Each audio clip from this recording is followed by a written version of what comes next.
하나님 말씀은 구약성경 욥기 16장 1절에서 5절까지입니다. 우리 같이 한 목소리로 함께 읽겠습니다. 욥이 대답하여 이르되 이런 말은 내가 많이 들었나니 너희는 다 재난을 주는 위로자들이로구나. 헛된 말이 어찌 끝이 있으랴. 네가 무엇에 자극을 받아 이같이 대답하는가. 나도 너희처럼 말할 수 있나니 가령 너희 마음이 내 마음 자리에 있다 하자. 나도 그럴듯한 말로 너희를 치며 너희를 향하여 머리를 흔들 수 있느니라. 그래도 입으로 너희를 강하게 하며 입술의 위로로 너희의 근심을 풀었으리라. 아멘. 허물을 덮는 사랑이라는 제목으로 말씀의 은혜를 나누고자 합니다. 이제 엘리바스의 지나칠 정도로 강하고 폭력적이고 잔인하다 싶을 정도까지의 그 아주 무자비한 그 공격에 대해 이제 욥이 대답을 합니다. 이런 말은 내가 많이 들었나니, 이것은 이제 앞에서 진술한 엘리바스의 이야기로서 악인은 멸망한다는 거죠.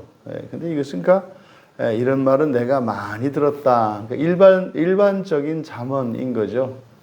인생이 그런 거지. 그래서 일반적인 잠언. 그런데 그 잠언을 가지고 너희는 다 재난을 주는 위로자들이구나. 정반대 말입니다. 재난과 위로자라는 말이, 이 재난이라고 번역된 말이 이제 아말. 그래서 이게 노동, 수고 이런 의미거든요.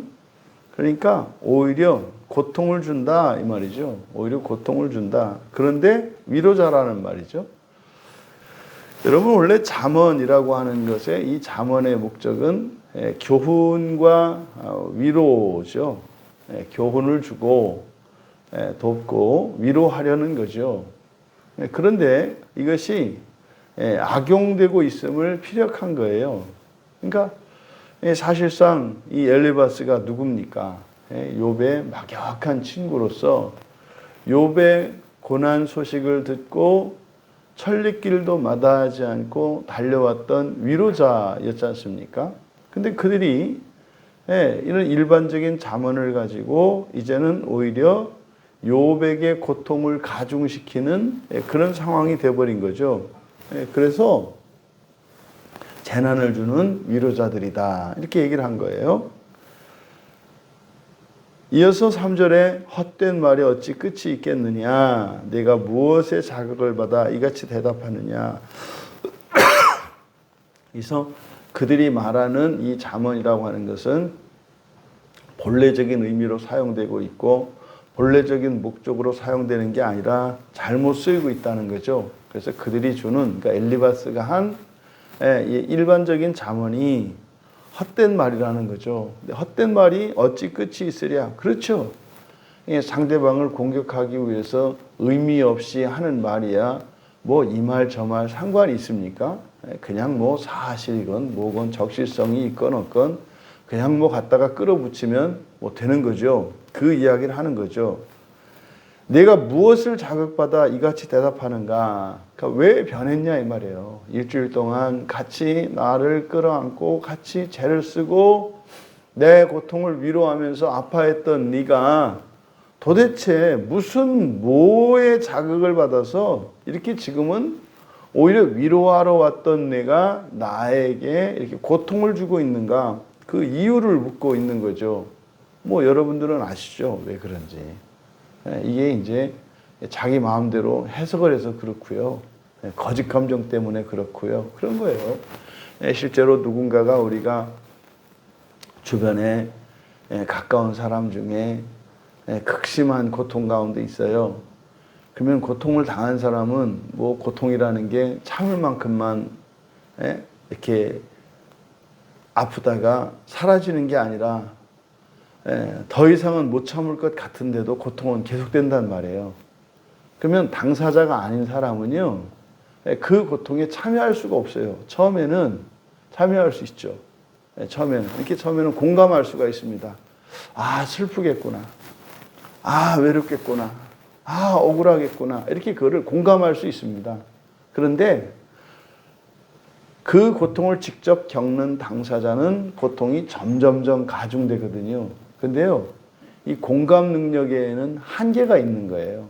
이 감정으로 공감하는 것과 몸으로 직접 아픈 것 사이에는 큰 차이가 있거든요. 그러면 나중에 어떻게 되냐면 상대방이 계속 아파해요. 그럼 내가 계속 같이 아파해야 하잖아요. 근데요, 그게 안 돼요. 이 우리가 가지고 있는 이 감정이 이 보호 본능이 있어서 그 사람이야 어쩔 수 없이 그 고통의 원인이 되는 뭐 사고가 되었던 질병이 되었던 그 고통의 원인이 있기 때문에 계속 아픈 거겠습니다만 심리적으로 이렇게 고통을 공감하는 것은 이 우리 몸 속에서 우리 의식 세계 속에서 이거를 끊어버린다고요. 너무 고통스러워요. 그러니까 실제적인 원인이 없을 때는 그러니까 어느 순간이 되면 어떻게 돼요? 눈물이 안 나와요. 공감이 안 된다고요. 그러면은 이제 우리의 이성에 의해서 정죄받아요. 상대방이 계속 괴로워하고 있는데 내가 괴롭지 않거든요. 공감이 안 돼요. 그러면 이때 우리 안에서 이 거짓 이성이 작동을 한다고요. 그래서 어떻게 해요? 중탐해판, 해석하고 판단해버리는 거예요. 자의적으로. 그러니까 내가 괴롭지 않기 위해서는, 내가 양심의 가책을 받지 않기 위해서는 어떻게 돼요? 상대방을 가짜로 만들어버리면 돼요. 엄살로 만들어버리면 된다 이 말이에요. 그러니까 이거요, 작은 고통이라도 직접 겪는 것과 옆에서 지켜보는 것으로는 절대로 직접 겪는 사람의 고통을 공감할 수가 없는 거예요. 다 아는 듯이 말할 수 없는 거예요. 그러니까 우리의 이 이성이, 거짓 이성이 작동을 해서 지금 엘리바스도 마찬가지입니다. 처음에 일주일이 한계죠. 같이 아파하고 같이 괴로워했다고요. 근데 더 이상은요, 이게 감정이 공감이 안 되는 거예요. 근데요, 계속 울어요. 그러니까 어떻게, 괴롭단 말이에요. 어떻게 해줘야 되는데 그걸 느껴지지 않아요. 그러니까 이것을 자기의 이 양심의 송사, 이 죄책감을 상쇄시키기 위해서 상대방에게 이것을 전가시켜 버리는 거예요, 책임을. 지금 여기 엘리바스 경우에는, 엘리바스와의 친구들의 경우는요, 네가 지금 이걸 끝낼 수 있는데 끝내지 않는다고 지금 얘기를 하는 거죠. 끝낼 수 있는데 끝내지 않는다 하면서 지금은 공격을 하고 있습니다. 그러니까 이제 우리는 이제 마음의 변화와 이 마음의 구조를 아니까 대략 이들이, 그러니까 엘리바스가 왜 이러는지를 우리는 이제 알 수가 있죠. 근데 뭐 욥은 절대로 알 수가 없죠. 엘리바스도 알 수가 없죠. 엘리바스는 욥이 하는 이 소리가요, 다 헛소리로 들릴까요? 욥은 엘리바스의 말이 헛된 말이라고 합니다만 엘리바스가 지금 욥의 말을 들을 때 헛된 말일 거라고. 왜요? 자기 확신에 빠져 있거든요. 악인이기 때문에. 그렇지 않고서는 이런 일이 일어날 수 없거든요. 그래야 정의의 이름으로 오히려 심판을 해야 자기 마음이 편하니까. 그게 원인이죠. 그러면서 욥이 이야기를 합니다. 4절에서 나도 너희처럼 말할 수 있다. 너희처럼 말할 수 있다. 가령 너희 마음이 내 마음자리에 있다. 이게 무슨 말입니까? 입장이 바뀌었다 이 말이에요. 입장이 바뀌었다고 치자. 너희가 지금 나의 형국이고 내가 너희 입장이라고 할 때 이해한다 이 말이에요. 그럴 수 있겠다. 나도 이런 고난은 생전 처음 겪어보고 나도 이런 생각 처음 해보고 이런 마음도 처음이야 나도. 그래서 내가 너희들이 입장이고 너희가 나의 입장이라 할지라도 나도 그렇게 다르지 않을 거다. 나도 너희처럼 말할 거다. 그럴 거다. 그럴 수 있다. 나도 그럴듯한 말로 너희를 치며, 지금 이제 이들이 자신을 치고 있다는 거죠. 치며 너희를 향하여 머리를 흔들 수 있다. 머리 흔든다는 게 뭐예요? 틀렸다는 것이고 이건 도저히 소망이 없는 자다. 뭐 조롱하는 거죠. 이럴 수 있다는 거죠. 그러니까 충분히 친구들의 입장을 이해해요. 그런데 5절에서 뭐라고 합니까? 그래도 입으로 너희를 강하게 하며 입술의 위로로 너희의 근심을 풀었으리라. 야, 이게 욥이 시험을 넘어선 거죠. 그래도 나라면 그렇게 하지 않겠다. 어떻게 한다? 너희를 강하도록 돕겠다는 거죠. 끝까지 돕겠다. 또 너희들의 근심을 풀어주겠다. 이것도 사실은 욥이 겪어보지 않아서 이렇게 하는 말이에요. 욥의 마음으로는 자기가 느끼는 그 마음을 자기가 직접 당하고 있으니까 그 마음에서 얘기를 하니까 나도 뭐 너희를 이렇게 이제는 위로하고 난 너희처럼 안 하고 이럴 수 있을 것 같아. 왜냐하면 이 고통이 진짜라는 걸 아니까. 이 친구들은 그 고통이 진짜가 아니고 진짜라기보다는 지금 그게 문제가 아니라 회개하는 게 중요하다라고 생각하고 있기 때문에 모르는 거잖아요. 그러니까 욥도 그렇게 친구가 큰 고난을 만난 적이 없었기 때문에 지금 친구들의 이런 것을 이해할 수 없다고요. 이런 거짓 감정과 이런 이 거짓 이성이 이렇게 작동할 수 있다는 것은 욥도 알 수 없는 거예요. 그러니까 욥의 친구들도 욥의 하는 행동을 이해할 수 없고 욥도 욥의 친구의 행동을 이해할 수가 없는 거예요. 나라면 그렇게 안 할 텐데 지금 서로 그러는 거잖아요. 욥의 친구들은 나라면 회개하고 빨리 하나님께 용서를 구하고 그 고통에서 벗어날 텐데 안 해봤냐고. 다 해봤죠. 안 되는 거예요. 안 되는 거.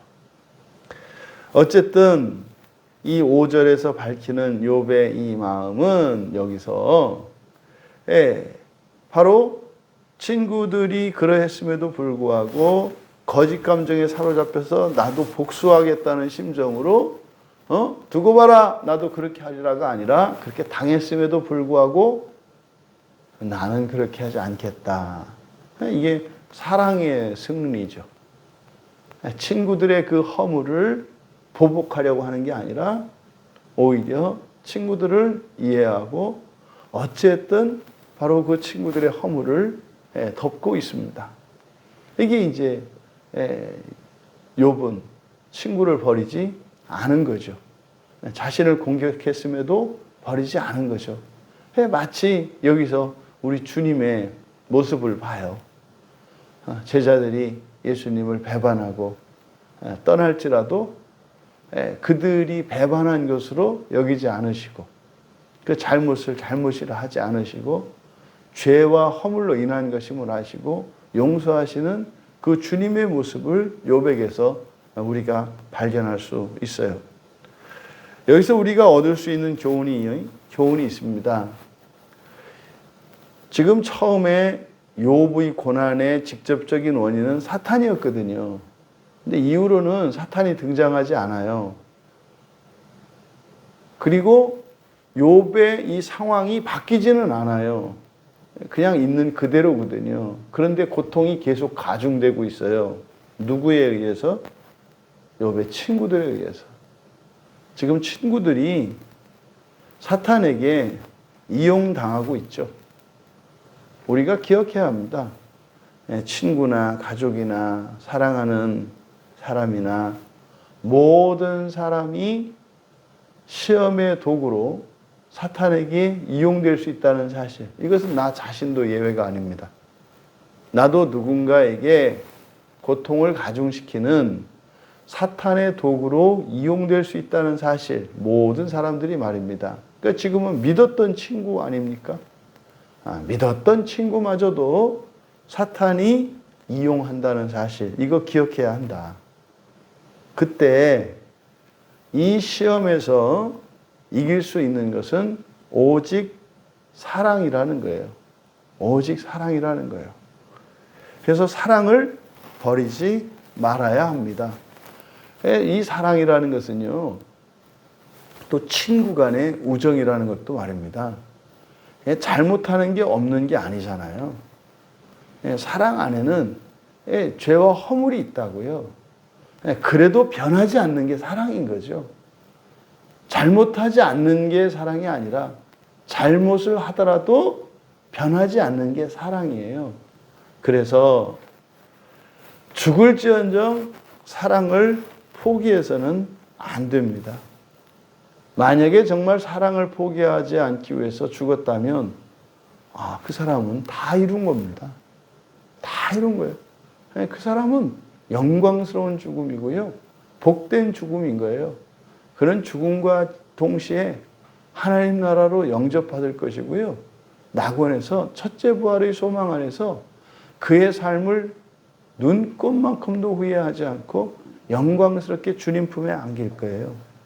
여러분, 우리가 사람들이 사탄에게, 마귀에게 이용되었을 때 그때 우리들의 마음속에서 이런 거짓 감정들이 작동해서 미움으로 이것이 열매 맺지 않도록 오히려 그렇게 그때 생기는 이런 거짓 감정들을 사랑으로 승화시켜 시험을 이길 수 있는 우리 모두가 되기를 바랍니다. 기억해야 합니다. 당신의 기본적인 관계, 가족과 친구와 이웃과 교회의 지체와 동료, 이 사람들은요, 당신이 또 당신을 사랑하는 사람들이라는 사실을 잊지 마셔야 해요. 여러분, 사랑한다는 것은 말입니다. 오랜 시간과 여러 가지 추억들, 이것이 쌓여서 생기기도 합니다만 관계로 사랑하는 사람이 규정되기도 해요. 가족은 사랑하는 사람입니다. 교회 지체는 사랑하는 사람입니다. 직장 동료는 사랑하는 사람이에요. 한 민족은 사랑하는 사람이에요. 사람은 사랑하는 사람이에요. 이것을 잊으시면 안 돼요. 사랑이라고 하는 것을 단순히 주관적인 감정으로만 생각하지 마시고 관계에서도 우리가 사랑을 규정할 수 있다는 것. 그래서 가족에게는 절대로 옳고 그름에 잣대를 대지 마십시오. 그리고 가족에 대해서 가지고 있는 이런 악한 감정들은 거짓 감정이라는 것을 잊지 마십시오. 이런 관계는 사랑의 관계라는 것을 또한 가르쳐 주는 거예요. 그래서 말입니다. 비록 누군가가 시험의 도구로 쓰일 때도 관계를 통해서 사랑하는 관계를 통해서 서로 사랑해야 하는 사람이라는 것을 잊지 말고 시험을 이길 수 있기를 바랍니다. 가족 관계에 왜 분란이 일어나요? 어떤 행동이나 잘못 때문에 그렇지 않습니까? 그렇게 해서 사랑이 식어지는 것은 아니거든요. 그러함에도 하는 것이 사랑이거든요. 허물을 덮는 그 사랑으로 우리의 관계를 이용해서 시험에 빠뜨리려고 하는 사탄의 계략에 넘어가지 않고 오히려 그러한 시험으로 허물을 덮어주는 그런 더 큰 사랑의 실천을 통해서 오히려 시험을 이용하여 사랑을 키워가시는 우리 모두 되시기를 주님의 이름으로 축원합니다. 존귀하신 하나님, 친구들로부터 그토록 큰 고통을 받았음에도 불구하고 욥의 친구에 대한 신뢰와 그 우정은 변하지 않았습니다. 어쩌면 미웠을 것이고 원망했을 것이지만 오랫동안에 그 우정을 기억하였고 그 진심이 어떠할 것을 생각하며 친구에 대한 믿음을 버리지 않았고 그 사랑을 버리지 않고 마침내 이들 사이를 이간하려고 하는 마귀의 꾀임에 넘어가지 않았습니다. 저희들 또한 관계 속에서 우리의 감정이 아니라 이 관계 속에서 사랑을 깨닫게 하여 주셔서 혈육의 관계로 또 신앙의 관계로 한 몸 되고 한 가족 된 이들을 끝까지 사랑할 수 있도록 도와주셔서 오히려 우리의 관계를 이용해 이간하고 시험에 빠뜨리려고 하는 사탄으로부터 능히 이길 수 있는 사랑하는 지체들 모두 될 수 있도록 은혜를 내려 주시옵소서. 감사하며 예수님의 이름으로 기도하옵나이다.